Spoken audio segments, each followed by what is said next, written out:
To expand on the conversation, I'm joined now by Massmart Senior Vice President of Group Corporate Affairs, Brian Leroni. Very good morning to you. I take it you've heard that discussion that's taking place outside the Macro store in Joburg North. Our reporter speaking to the union representative who's saying that this action that's happening and the fact that they're outside protesting and you've hired additional staff inside speaks to arrogance. What do you say? Yes, good afternoon, Paul. So let me start by saying that we actually find ourselves in many of our stores today slightly overstaffed because the support for the strike has not been as high as perhaps SACCAWU was wanting it to be.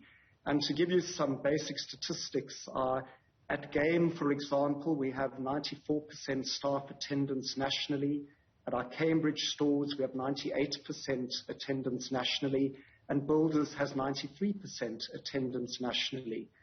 I think a further important thing to note around Game is the people that are striking at Game are striking in the cause of 170 employees who are customer relationship officers at Macro, and their demand is for higher cell phone allowances and higher car allowances. And it would seem to us that this is an unusual matter to take the Macro staff out on strike for at this stage. SACCAWU, on the other end, is saying that they're demanding an increase of 500 Rand across the board, while your offering is something that they won't accept. They're saying that they're not going to stop this protest action until their demands are met. What's your offering, and how far are these negotiations? So I think it's important to distinguish that that's actually a Builders Warehouse issue. That's not a Macro issue. Mm-hmm. The offer that we have on the table is a 4% increase, which in our view in the current economic environment is a good increase. The requirement that SACCAWU has is for a 10% increase. Interestingly, there are many Builders employees who have approached us independently to say they would be happy to take a 4% increase as opposed to going out and strike at this time of the year, where they've increased expenses for their families. You say this time of the year, and we know that the strike comes in the middle of South Africa's busiest shopping period, with customers hoping to cash in on Black Friday deals.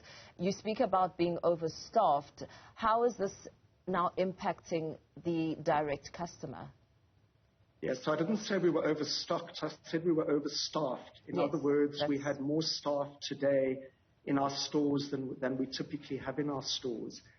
I think from a Black November point of view, it's really important for us to note that we are not running a Black Friday program this year. As we did last year, we are releasing Black November deals every week. And we release those deals on a Monday and a Tuesday and a Wednesday. So in fact, this week they've already been released and they've been shopped. The reason we do that is because of COVID-19, we specifically don't want customers converging on our stores on a single day, such as Black Friday, because we think that would be irresponsible. So there is really negligible impact on our customers. I think your reporter did say that the Macro store in Woodmead is trading smoothly. That is in fact the perspective on all of our stores around the country. There are some stores where there's picketing in process. That's to be expected. But for the most part, our stores are trading smoothly. Brian, with the stores mostly trading smoothly, we surely cannot ignore that there is some form of disruption. You speak about a 4% offer that you've put on the table. You say that some are willing to accept it. But what are the unions saying? Because, they're essentially leading this demonstration. So we have kept lines of communication open with the union. In fact, they haven't moved from their position of 10% for some weeks now. As things currently stand, they're not responding to our our attempts to communicate with them, which makes it rather unusual that they talk about our arrogance. We were still at the bargaining table. They left the bargaining table. We facilitated through the CCMA in September an independent process to improve the relationship with the union. And interestingly, they had advised game employees, for example, not to take up alternative positions that we had offered them when they were retrenched. We have subsequently gone back to the union and said, those positions are still available at game. Could you please tell your membership to apply for them? So I'm not clear that the company is being arrogant, but we certainly do find that SACCAWU are stonewalling us. And this has been a consistent approach for quite some time now. They're saying very quickly that they'll do everything to ensure that the company does essentially feel the pinch and the impact of this demonstration. You're saying 4%, they're saying 10%. Are you not even prepared to meet them halfway? And if so, what are some of the reasons behind your decision? Look, a 4% increase in the current South African economic environment is a very fair one, and that remains our position.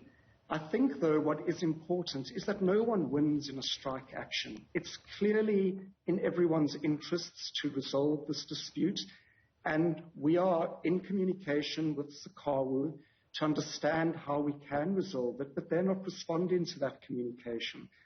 So there's very little we can do as long as that remains their approach. Very well. Thank you so much, Brian. Let's leave it there at the moment. Brian Leroni from Massmart speaking about the ongoing demonstration and the protests that we've been showing you.